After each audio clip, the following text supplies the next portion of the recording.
fanda folo mo ba ulu kultra ni altra ni folo tariku fo ni le bimba ka keleke manne ada fu ko ay bimba ka keleke aka menke outre fola mais tente ana bi génération ambramba andu tikele isaru ko tamiri lantu folo.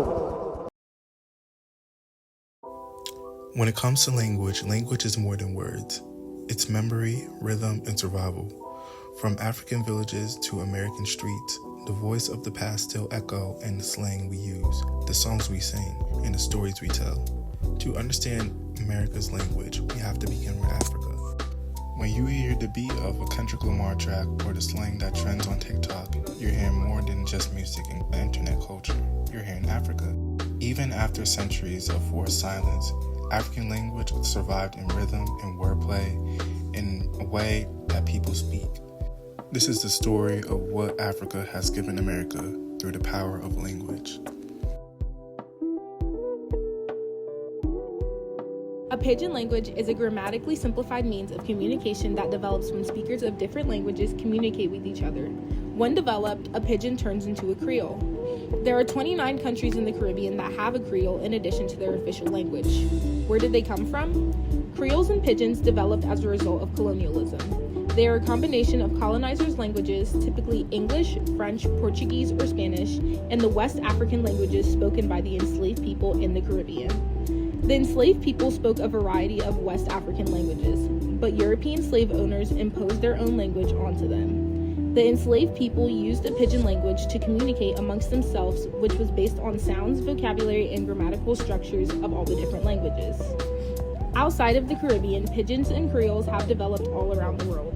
For example, Nigerian Pidgin English, a blend of English with Nigerian languages widely spoken across Nigeria.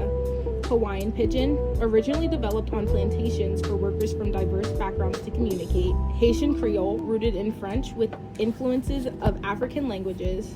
Jamaican Patois, a Creole based on English, central to Jamaican culture. And Louisiana Creole, another French-based Creole with African and Native American influences. Pidgins are a form of resistance, protest, and are an example of resilience through adaptation and communication.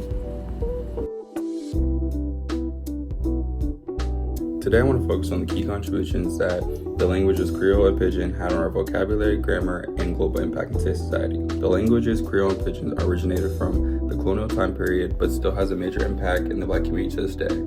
Creole and Pidgin are often a mix of words from different languages, which represents an older version of how we use slang. Examples of these words can be Dekin, Pow, which is also from Pidgin, Eri, Yaman, which is Creole. These words still show up in music, media, and mainstream representation in the present day. There is more simplicity with the grammar aspect of it opposed to the modern-day English language. Creole and Pidgin grammar tends to make communication more simple and accessible. For example, there are no verb conjugations and use of replication, which would be the repetition of words. These influences show how humans adapt to certain language for easier communication. Real-world examples include music, culture, identity, community, and global communication. Reggae and Afrobeats have popularized Creole words globally, as Pidgin expressions are used in local businesses, schools, and even campaigns. These languages are often broken forms of language, but it represents cultural identity and pride of our ancestors, who were forced to communicate differently during their oppression. Creole and Pidgin languages influence us today by contributing new words to our global vocabulary, reshaping grammar for simplicity, and impacting culture, identity, and communication worldwide. What's powerful is that African languages didn't just slip into American slang by accident. They survived attempts at erasure. Enslaved people were forced to abandon their native tongues, but by blending African grammar and